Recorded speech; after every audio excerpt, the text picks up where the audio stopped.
Olá, você que está nos assistindo neste momento. Seja bem-vindo, seja bem-vinda. É uma satisfação tão grande e não é pro forma que eu falo isso. Se você está aqui é porque você está curioso, se você já assistiu o nosso canal Que História é Essa outras vezes e gostou. Então, seja bem-vindo, seja bem-vinda.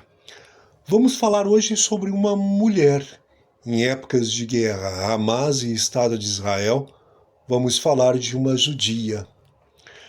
Muitos são contra, outros a idolatram, mas que ela não é uma unanimidade, isso não é. Vamos falar de Golda Meir, a Dama de Ferro israelense. Quem foi Golda Meir é o que nós vamos explicar agora. Golda foi uma fundadora e primeira-ministra do Estado de Israel. Ela emigrou para a terra de Israel no ano de 1921, onde atuou no sindicato de Histadrut e no Partido Trabalhista Mapai. Além de primeira embaixadora israelense na extinta União Soviética em 1948, ela foi ministra do Interior, ministra das Relações Exteriores, ministra do Trabalho e secretária-geral do Mapai. Conhecida pela firmeza de suas convicções, estava à frente do Estado de Israel em seu momento mais dramático, a Guerra do Yom Kippur, na qual tropas egípcias e sírias atacaram Israel, cuja população estava distraída pelas comemorações do Dia do Perdão Judaico. Davi Ben-Gurion certa vez disse sobre Golda: Golda Meir é o único homem do meu gabinete. Tamanha a determinação dessa mulher. Proveniente de uma família judaica, em 1906 emigra com a família para Milwaukee, em Wisconsin, Estados Unidos. Após a conclusão dos seus estudos, Golda foi, durante algum tempo, professora primária em Milwaukee e delegada na seção americana do Congresso Judaico Mundial. Em 1917, casou com Morris Mierson, tendo emigrado em 1921 à Palestina. Golda Meir tornou-se então membro do kibbutz Mershavia e 3 anos mais tarde aderiu, à Histadrut, Confederação Geral do Trabalho. Passando entre 1932 e 1934 a ser a sua representante no estrangeiro. Normalmente, o que eu posso falar disso? Estou lembrando de um fato aqui. Como eu disse para vocês, pessoal, entre 32 e 34, ela foi representante no estrangeiro, nomeadamente nos Estados Unidos da América. Numa época em que a mulher era negligenciada a um segundo, a um terceiro plano. Nos anos que antecederam e durante a Segunda Guerra Mundial, Golda ocupou lugares corriqueiros na hierarquia política. Foi chefe do departamento político da Agência Judaica, a maior autoridade em Israel sob a administração britânica, e da Organização Sionista Mundial. Após a declaração de independência do Estado de Israel em 1948, Golda foi nomeada pelo primeiro-ministro Davi Ben-Gurion para o cargo de embaixadora de Israel na União Soviética. Isso durante 4 anos. Posteriormente à nomeação entre 1949 e 1956, Golda exerceu a função de ministra do Trabalho e na década seguinte, de 56 a 66, foi ministra dos Negócios Estrangeiros, bem como representante máxima da delegação israelita enviada aos Estados Unidos da América. Foi secretária-geral do Mapai entre os anos de 1966 e 1968.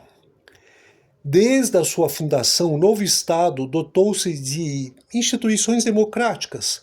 Tinha uma Câmara Única, o Knesset, e foram fundados vários partidos políticos. O partido mais representativo de todos era o Mapai, é um movimento socialista, tá?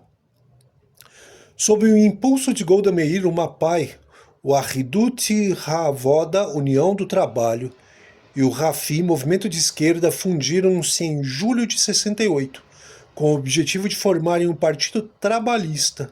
No ano seguinte, esse novo partido uniu-se ao MAPAN, Partido Operário Unificado, constituindo uma aliança eleitoral, a Maarak, Frente Operária. Em 69, após a morte do primeiro-ministro Levi Eshkol, Golda Meir forma governo, sendo primeira-ministra de Israel por 5 anos. Isso foi de 69 a 1974. Em sua primeira coletiva de imprensa como primeira-ministra, ela bradou aos vizinhos árabes que estaria disposta a qualquer coisa pela paz, exceto o suicídio nacional. E convidou explicitamente o então presidente do Egito, Nasser, para a mesa de negociações, dizendo que iria até mesmo ao Cairo, caso necessário, para negociar devoluções de território pacificamente. Embora este tenha recusado, seu sucessor, Sadat, Anwar Sadat, atendeu aos pedidos. Nesse mesmo ano, Golda Meir profere sua famosa declaração de que não há algo assim como palestinos. Não é como se houvesse um povo palestino na Palestina, considerando a si mesmo como um povo, e nós viéssemos, o jogássemos fora e tomássemos dele o seu país. Eles não existem e tem Arafat, nascido no Egito, seu líder. Fecha aspas. Isso foi publicado no The Sunday Times, Londres, 15 de junho de 1969. Vale dizer que durante esse período não acatou as resoluções da Organização das Nações Unidas, que invalidavam a anexação israelita de Jerusalém Oriental e que ordenavam a retirada de Israel dos territórios árabes ocupados em 67, na Guerra dos 6 Dias, por entender que, como não haveria contrapartida para impedir ataques dos palestinos e de nações árabes, tais medidas colocariam em risco a existência do Estado de Israel. Golda Meir aplicou uma política de medidas extremas contra membros de organizações que realizavam atentados, chegando a ordenar o assassinato de suas lideranças. No dia 6 de outubro de 1973, deu-se a quarta guerra do conflito árabe-israelense, chamada Guerra do Yom Kippur. Os israelitas celebram nesse dia a grande data religiosa do Yom Kippur, onde se faz jejum completo por 25 horas, daí o nome atribuído ao conflito. No início da guerra, os israelenses foram apanhados completamente de surpresa, por acreditarem que seriam respeitados no dia mais importante do seu calendário religioso, por invasões pelo Egito e Síria. A Síria atacou pelas colinas do Golã, ao norte de Israel, e o Egito se encarregou da península do Sinai e do canal de Suez ao sul do país, desencadeando assim uma guerra com as duas frentes.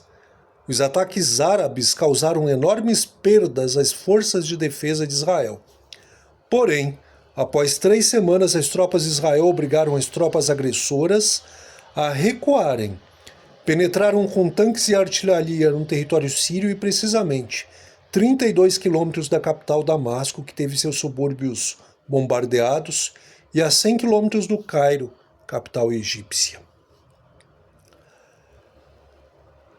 Como consequência do conflito, os países árabes decidiram parar de exportar petróleo para os Estados Unidos e países que apoiavam a sobrevivência dos judeus, o que levou à crise do petróleo. Em abril de 1974, Golda Meir apresenta sua demissão, dadas as críticas à sua atuação e a do seu ministro de defesa, Moshe Dayan, herói da Guerra dos 6 Dias. Na Guerra do Yom Kippur, e pelos baixos resultados alcançados nas eleições pelo Partido Trabalhista, Meir foi substituída pelo general Itzhak Rabin. A 5 de março de 1976, Golda Meir regressou à cena política como dirigente do seu partido, em virtude da demissão de Meir Zarmi, do cargo de secretário-geral, tendo publicado nesse mesmo ano um livro de caráter autobiográfico, A Minha Vida. Em 8 de dezembro de 1978, Golda Meir morre de câncer em Jerusalém com 80 anos de idade. Golda encontra-se sepultada no Cemitério Nacional do Monte Herzl, em Jerusalém. Como eu falei para vocês, unanimidade ela não é.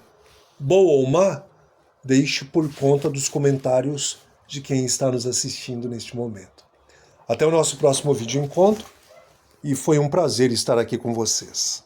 Até mais, pessoal.